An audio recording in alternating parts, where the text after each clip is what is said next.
churrito, miren. ¿Qué es eso? Se ve feo, ¿verdad? Sí. Así empezamos la transmisión. Justo así. Con un churrito, que es un frito acá en el estado. Un churrito medio raro. Bastante fálico a tu manera de empezar el podcast el día de hoy. Pero bueno, está justificado porque es la única persona que está casada y con su pareja en este momento. Mucha suerte, Y que Mike. es mujer. Mucha Tú suerte. también estás casado. No, pero mi esposa no está físicamente aquí conmigo. Entonces, pues mucha suerte, Mike. Al rato ya terminando el podcast, no hay necesidad de ningún detalle. Pero bueno, el día de hoy vamos a empezar a hablar de música, porque si no esto se va a ir por otro lado. Entonces, Esto se va a distorsionar. se va a descontrolar, correcto.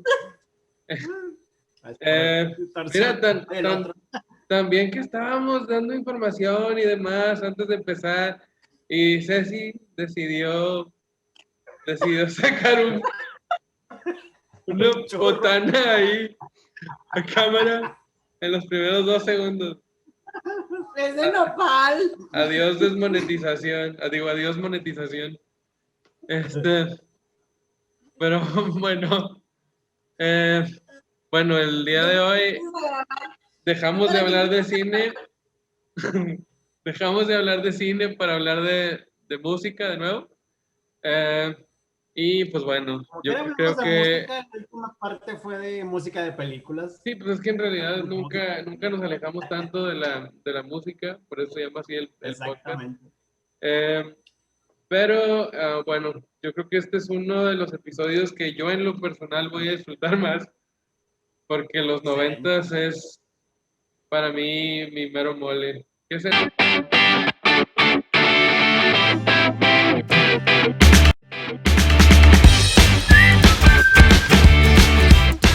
Eso que flashea.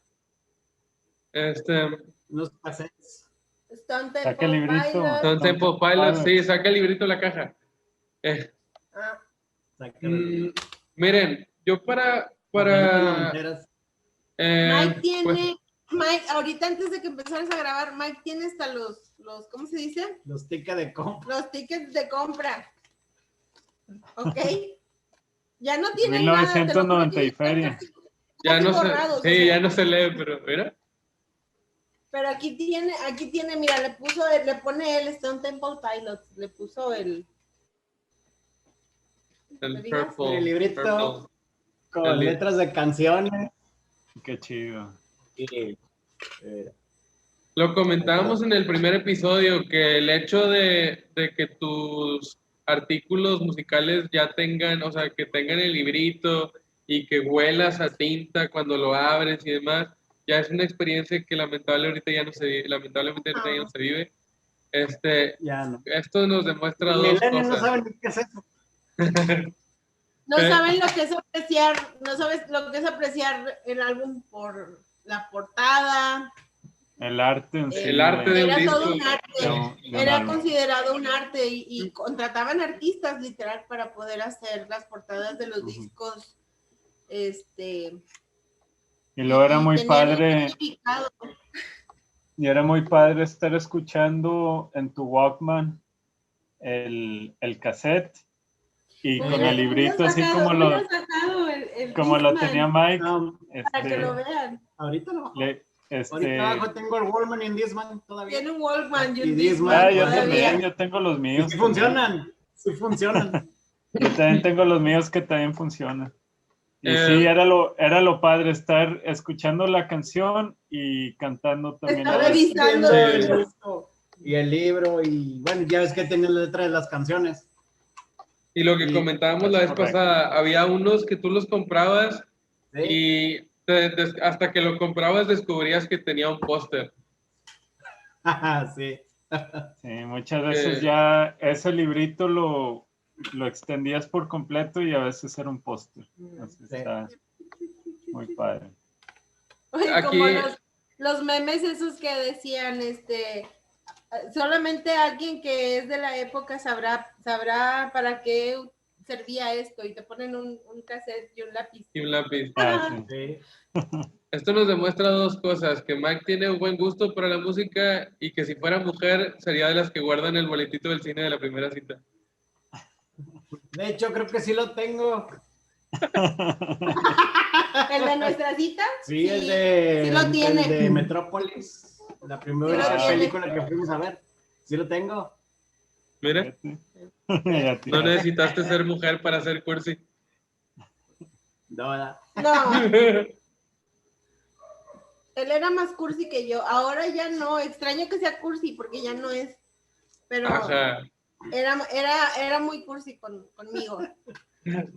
Eso fue lo que me conquistó. Resultamos terapia de pareja también. Mira, de todo un poco. Lo único que yo tengo de Nirvana sería esto. El Curco. El curco. Nada. La reseña. Wow. Eso, chis. Mira, pensé que era de Estados Unidos porque No, es del norte, del periódico, publicidad aparte. Ajá. Sí, para que se vean. Es que era lo que decíamos ahorita, o sea, en los 90 había... no, creo que lo platicábamos antes de empezar a grabar, cuando grabamos la última parte de cine. Lo platicamos Parra y yo, que en los 90 había periodistas especializados en rock. O sea, ni siquiera eran especializados en música, eran especializados en rock. Nosotros todavía conocemos gente que son periodistas especializados en rock. Han tenido por malabares de la cosa de tener que hacer otras cosas, pero realmente ellos han sido especialistas en rock. Por ejemplo, yo creo que el último... Polo Carranza, Pablo Rockabilly, ¿quién más? Muchos. Espérame. De la radio de Monterrey. Pues sí, de la radio de Monterrey varios, así que conocemos. El último mainstream Pues que...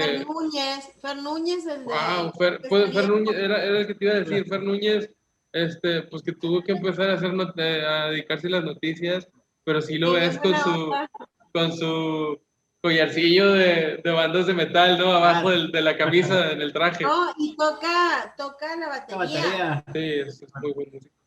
Nos lo topamos afuera del concierto de Ringo en el 2013.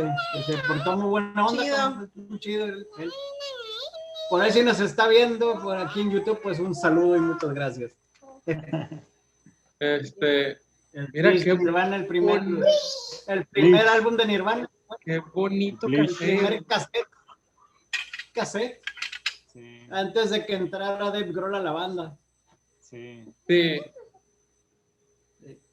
Por el otro lado no viene nada, mira. Así.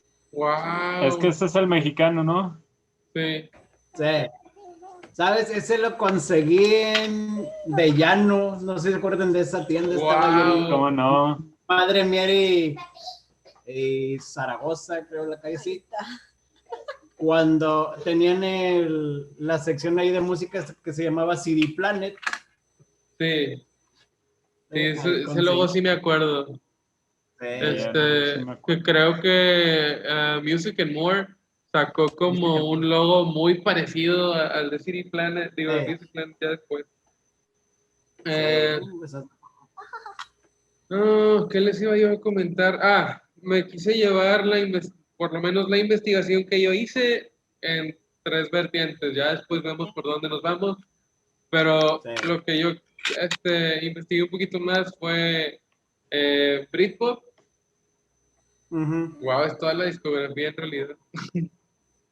Nevermind y el Britpop, pero los tengo en CD, pero quise mostrar los cassettes. Ya la otra semana que grabemos la segunda parte, pues les muestro el resto. Muy bien. ¿Esas fotos quiénes son? Son los de Nirvana. Mira, pero son... Mira, sí son. Aquí están. Dave Grohl, ¿dónde está Dave Grohl? A ver, vuelvo a mostrarse, sí, tantito. Ahí está Chris Novoselic, está Kurt Cobain. Sí. Es que... Sí, si ustedes recuerdan, Incesticide, que es el segundo disco de Nirvana, son puros lados B, que inclusive varios fueron grabados antes de del primer disco del Bleach, antes de Nevermind. Ajá. Les decía, yo me quise llevar esto por Britpop, grunge y avanzada regia, que es lo que a mí más me gusta de los 90s. Ya después, pues cada quien, porque yo sé que a Parra le gustan cosas que a mí no me gustan. Yo sé que, por ejemplo, ustedes pues, tienen los una... de Linares, por ejemplo. A mí me gusta Britney Spears. Oops, I did it ¿Britney Spears again. pelona o...? Como sea, No, me gusta Britney. Como sea. La Britney Barbie. No, la música de los 90s disco.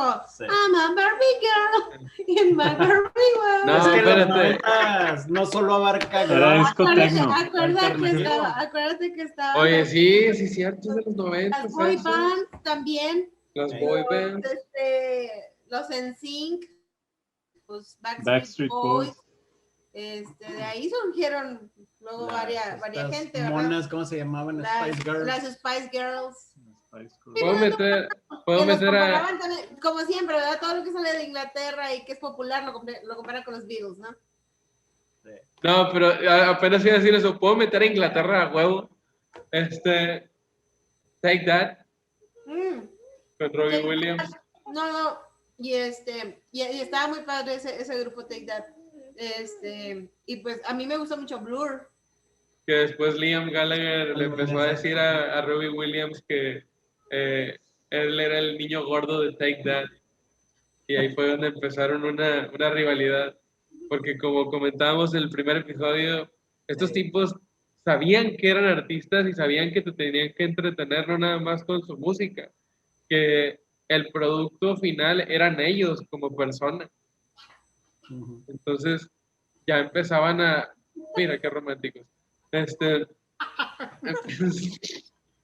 Ya empezaban a entender que tenían que... No lo dejamos platicar. No, pero... A ver. Dele. A ver. ¿Quieres No. Rey? Y así es como mágicamente convertimos esto en el episodio del 14 de febrero. Algo así. Lo adelantamos porque con esta pandemia ya no sabemos Ya quién sabe si vayamos a llegar a febrero, ¿eh? Mejor de una vez. No, ¿qué estaba yo diciendo antes de ser tan románticamente interrumpido? Estabas hablando sobre cómo entretenían Noel Gallagher y sí.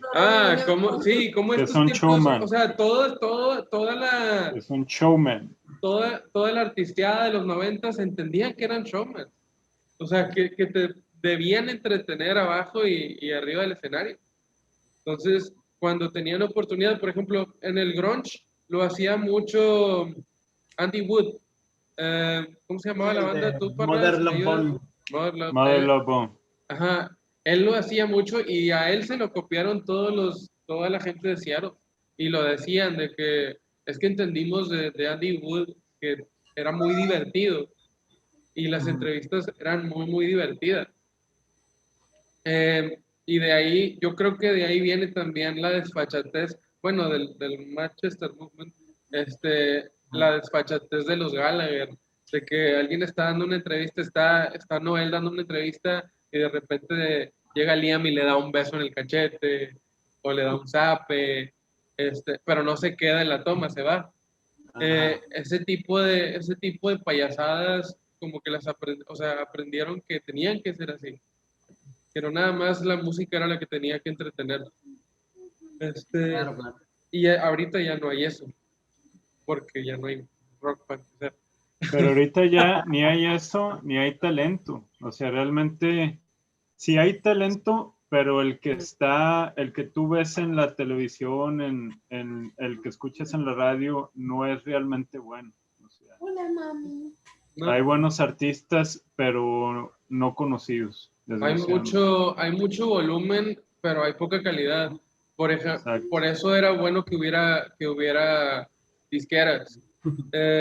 por ejemplo, pues con este movimiento lo que platicábamos Parra y yo antes de empezar a grabar, era que el movimiento del el Britpop, el grunge y la avanzada regia, por lo menos esos tres, empiezan muy parecidos.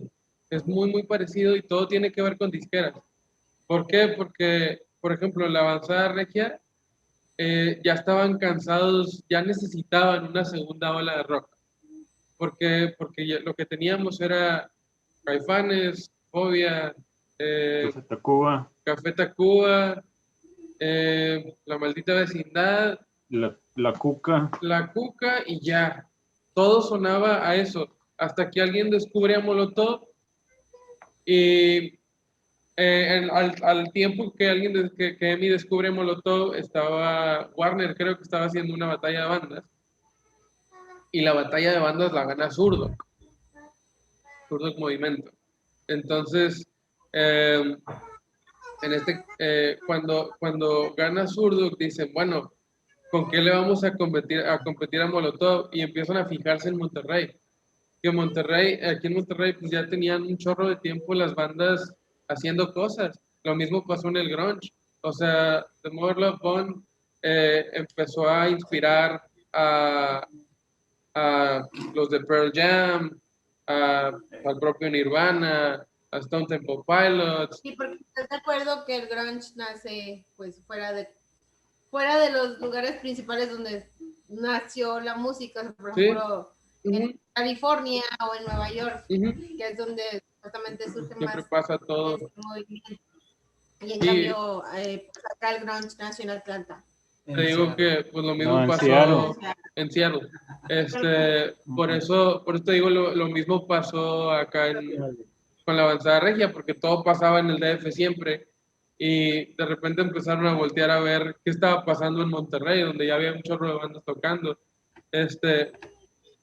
No, pues es lo que pasó en Inglaterra, en Mercy Beat, que salieron los Beatles, Jerry and the Pacemakers, todos esos de Liverpool que luego pues compitieron con los de Londres. Que también, digo, hablando de Britpop, el Britpop nace por el Manchester, que es donde empezaron a querer deshacerse de la música disco y empezaron a hacer como música electrónica muy, muy pesada y inventaron el house. Entonces, todos estos rebeldes que inventaron el house, eran integrantes que después hicieron bandas de rock o bandas de Britpop, ya después. Y los primeros que salieron de Manchester Movement fue Suede, por ejemplo. Que el primer disco de Suede no es un disco de Britpop, es un disco de Manchester. El primer disco de Blur es un disco de Manchester. Y ya ahí empezando a pues investigar y moverle a los sonidos y demás, alguien dio con el Britpop y dijeron, wow, ¿qué es eso? Creo que fue Suede, el primero que hizo un disco de Britpop, pero para esto ellos ya tenían un chorro de tiempo tocando. En Inglaterra, lo que pasaba era que el gobierno apoyaba mucho al arte, o sea, bueno, desde siempre, siempre ha apoyado al arte, entonces, para cuando le dieron su primer disco a Suede, pues ya tenía discos y ya tenía apariciones en televisión, ya tenía sencillos, ya la gente sabía quiénes eran, ya se llenaban ellos lugares, y para cuando sacaron el disco ya nada más era el paso que seguía, era el paso lógico a seguir. Lo mismo le pasó a Blur. Y cuando sacaron Oasis, cuando alguien descubrió a Oasis, fue para competir con Blur. Y si lo traduces a México, lo mismo pasó con la avanzada regia, lo que acabo de explicar. Pero decía Jonás en un podcast de la semana, el Jonás de Plastilina Mosh, decía que lo que pasó aquí en México, aquí en Monterrey con la avanzada regia, era que la gente aquí en Monterrey se sentía muy orgullosa de sus bandas. Sí. Entonces, por eso ya era como que el paso lógico, dame un disco de estos tipos que yo admiro tanto. y que si salgo el fin de semana es para ir a un bar a escucharlos a ellos porque no tengo un disco. Y que eran buenos, o sea, que realmente era música de calidad. Fíjate. O sea, ya no era nada más el DF, sino era también aquí en Monterrey. De hecho, después de mediados de los 90 en adelante superaron al DF realmente. Sí. Le platicaba yo a Parra que escuchaba yo a Jonás de Plastilina decir que, no es cierto, a Tony del Gran Silencio, que a ellos no les gustaba que les dijeran avanzada regia, porque lo sentían como despectivo.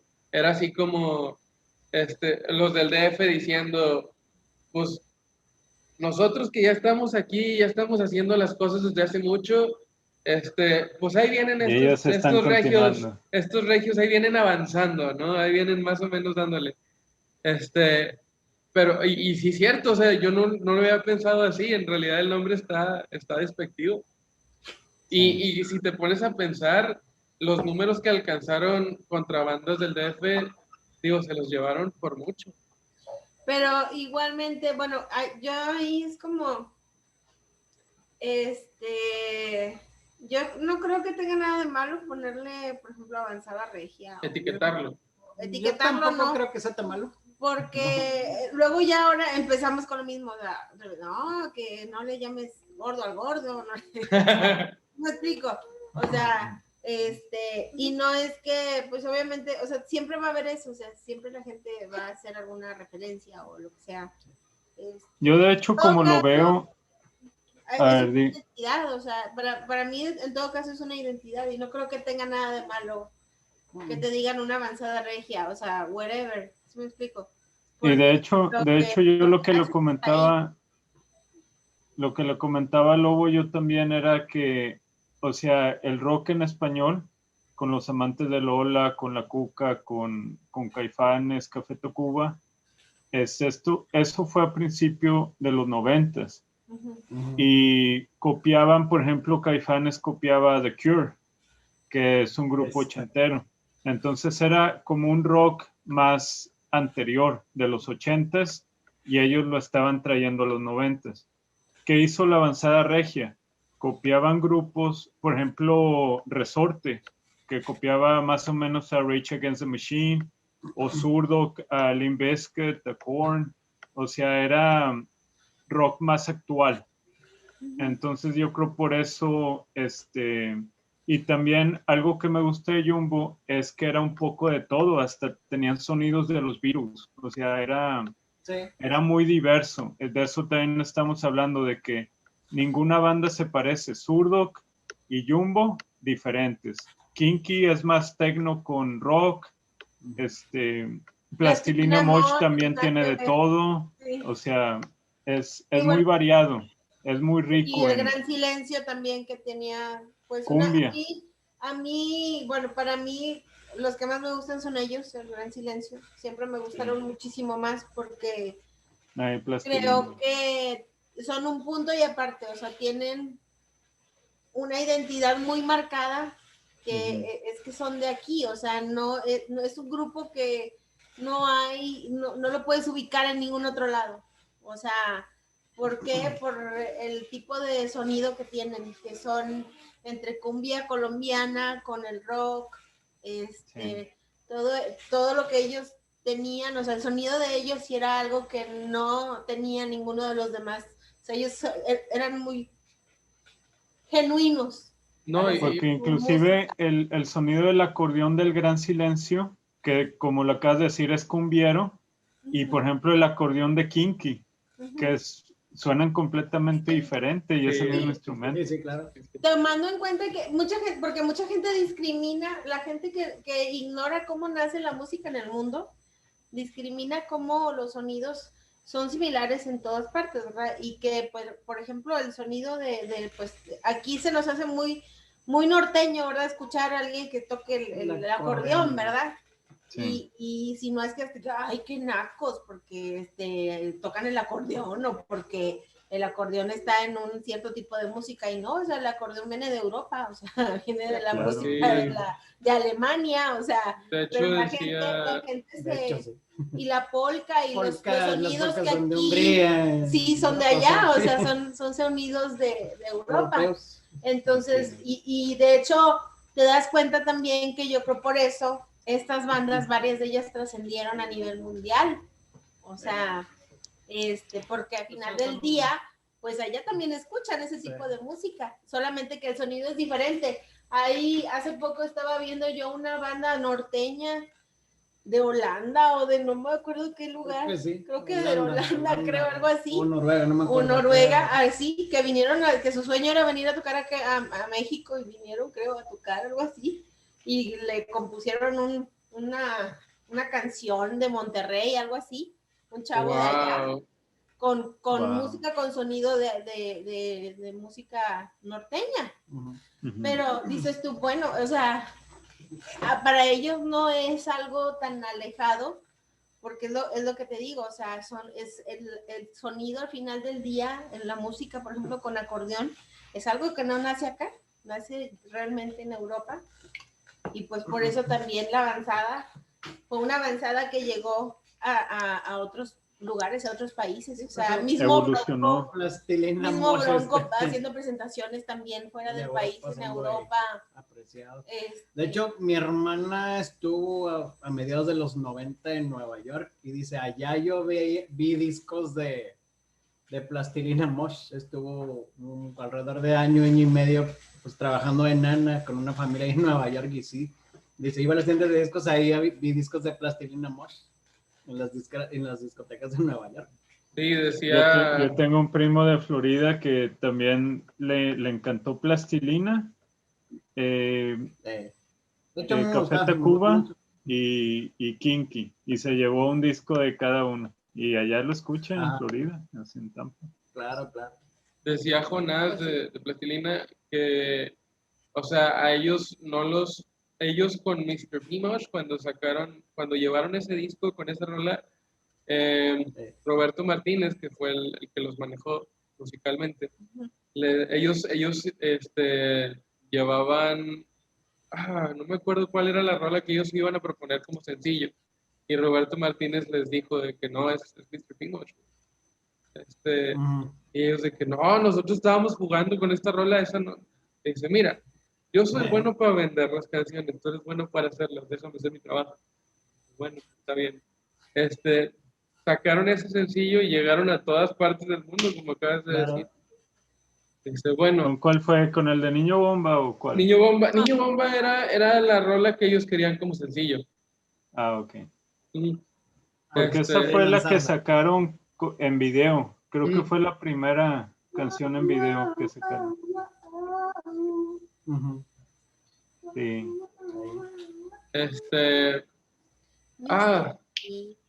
Iba yo a comentar. Ahorita que estaba yo diciendo que, pues bueno, ya tenían mucho tiempo tocando estas bandas. Pues decía Jonás, pues es que nosotros, pues, ellos no entendían, los de las izquierdas no entendían que todo este movimiento ya estaba aquí en Monterrey, nada más estábamos esperando que alguien nos volviera a ver. Porque... Y de hecho el movimiento sigue, o sea, es lo mismo que estás diciendo tú, o sea, no es que aquí no haya músicos, no es que aquí no haya música, lo que pasa es que no es aquí donde está tratando de avanzar la música, o sea, de las disqueras. Aquí no es donde, no tengo aquí no es donde. ¿Qué? Nada. Sí, perdón. Pues nos encasillan, como dicen que la capital grupera de México, para los que nos ven de otras partes del mundo, pues son las música guapachosa, cumbia, y que tiene también, pero pues hace falta que crean en los músicos y ya. Es que hay muy buenos músicos en todos los géneros, pero pues no todo el mundo hace buena música. Yo pienso que sí. Por ejemplo, aquí la verdad le decía a Lobo también que a mí me impactó mucho la calidad de músicos que hay aquí en Monterrey. Por ejemplo, los 3 bateristas mexicanos mis favoritos son de aquí. Es Omar Góngora, Enrique González, Vox, y este Rodrigo Guardiola, el de SOE, y que era de Zurdok. O sea, para mí ellos tres, excelentes bateristas, muy, muy buenos. O sea, sí hubo mucha calidad musical aquí en Monterrey. No, y decía Jonas en esa entrevista, decía, nosotros ya nos conocíamos y lo mismo pasó en el grunge, o sea, ellos ya se conocían, nada más estaban esperando que alguien los volviera a ver. Por ejemplo, estoy bien orgulloso porque hice apuntes y nunca los uso, siempre los hago y nunca los uso, pero hoy sí los voy a usar, miren, aquí están mis apuntes. Ah, no se ven por el fondo, aquí están. Mira, decía Jonás que, mira, aquí en Monterrey estaba Prófuga del Metate, Cuervos de Malta, que era la banda de Jonás, La Última de Lucas, Pasto y Blues Wagon. De La Última de Lucas, no es cierto, de Cuervos de Malta salió Wiwa, que terminó en Gran Silencio, Omar, que terminó en Kinky, y Jonás, que terminó en Plastilina Amor. O sea, te das cuenta, era una super band antes del éxito. Estaba Pasto, que de ahí salió Gil Cerezo de Kinky, y Pato Machete, de Contra Machete. Prófuga del Metate estaba Fermín Cuarto, y luego en La Última de Lucas estaba Toy, de... bueno, fue Machete, de Control Machete. Y Flip y Jumbo. Y estaba Blues Wagon, que era el resto del resto de Jumbo. Pero entonces, o sea, todos esos tipos ya estaban ahí, nada más. Y ellos decían de que cada uno en su momento intentó que les grabaran un disco, intentó irse al DF y entendieron que para poder ser alguien en la música tenían que quedarse a vivir en el DF. Entonces, digo, si una persona dices, bueno, voy a probar suerte en el DF a ver cómo me va, y es muy probable que no la armes, o es muy difícil que la armes. Ahora llévate una banda entera a ver qué pasa. No iba, o sea, dijeron, ellos entendieron que no, eso no iba a suceder y empezaron a hacer música ya queriendo, pues no parecerse a Caifanes, a Fobia, a Jaguares o a cualquier banda que ya existiera, ¿no? En el DF que tuviera éxito. Y como estos tipos muchos de ellos eran gente de lana, por ejemplo, todos los de Zurdo que eran de dinero. Y platicaba Chetes que cuando él era niño en la antena parabólica veía a Queen, veía a Journey, a Chicago y a todos estos, pues quieras que no, cuando ya te empiezas a soltarte como músico, te empiezan a salir todas esas influencias que ya traías. Los de Jumbo, pues eran súper bitleros, ¿sí? Y esta música de los 70s, de los 80s, entonces cuando ya ahí afloró como que la verdadera esencia que ellos traían y por eso ni una banda se parecía a la otra, aunque fueran de aquí del estado todas. Y mira, gracias. Ya se puso más romántica, Ceci. Gracias por venir a mi TED Talk. Ya te pusiste más romántica, Ceci. Es que ya se dio cuenta que en 4 minutos se termina el episodio, entonces está preparando el setup. Sí, ya. Un día que vengan a mi casa van a ver cómo hice mis lámparas. Tengo una lámpara que está acá de este lado en la cocina, en el comedor, que es una cámara y yo la pinté de dorado por dentro y así, entonces la luz que da es calidad. Y acá también la otra lámpara que tengo, también le puse un foco de estos como de filos de antes. Ajá. Edison, un poco Edison. Mira, déjame ver si se puede apreciar un poco. ¿Ven ahí atrás? Sí se ve. Bueno, esa lámpara tiene eso como Edison y tiene un poco amarillo y se ve bien padre. Me gusta mucho. Y para eso las hice, para poder aprovecharlas. Y como quiera, no, y es que quería ver cómo se veía, o sea, si se veía bien o no. No, sí se ve bonito. Sí se ve bien. Ah. Y es que la niña ya se quedó dormida aquí en la... Para que no le moleste la luz. Ahorita me la llevo. Déjame, la sigo metiendo. Arrullando. Sí. Okay. Bueno, pues. Sigan comentando, ya quedan 3 minutos. 3 minutos, lo que quieran decir en 3 minutos. ¿Es la primera parte nada más o vamos a seguirle con otra primera parte? ¿O cómo ven? Sí, No, porque sí, todavía falta sí, todavía falta un chorro. Yo creo que el único que el único que se aventó su soliloquio aquí fui yo, entonces quisiera escuchar todo lo que tienen que decir ustedes dos. Ustedes tres. No me considero experta. No me considero experta en el tema, no, o sea, no así como tú, de que ahorita sí que sabes de quién era quién y quién estaba en qué, me acuerdo, o sea, lo viví más bien porque pues fue mi juventud en los 90s. Sí, fuimos jóvenes en los 90s, anduvimos en los antros en los 90s. Cuando estaba más sano todo. Pues, te diré, yo creo que en todas las épocas es igual, o sea, es igual. Yo creo que no. No había tantos secuestros ni tanta violación y todo eso sí, como ahora. Eso sí, había más libertad para irte a divertir, o sea. Yo me acuerdo, me salía a la calle a 3, 4 de la mañana y no, sin temor de una balacera o algo así. O sea, de hecho, la avanzada regia se acabó por eso, por la inseguridad, porque se empezaron a cerrar todos los bares, entonces ya no había lugares para tocar. Y sabes una cosa, y creo que ahorita lo estoy relacionando, y fue cuando nació el barrio antiguo. O sea, en los 90 es cuando nace el barrio antiguo. Sí. Café Iguanas, el Macmillan. Es donde se concentra, pero fíjate que la vida bohemia de Monterrey se concentra en el barrio antiguo. Te digo porque yo me la pasaba, Miguel y yo nos la pasábamos ahí, de día y de noche. O sea, de noche no tan noche, pero de día sí, o sea, nos la pasábamos ahí, conocemos mucha gente de por ahí.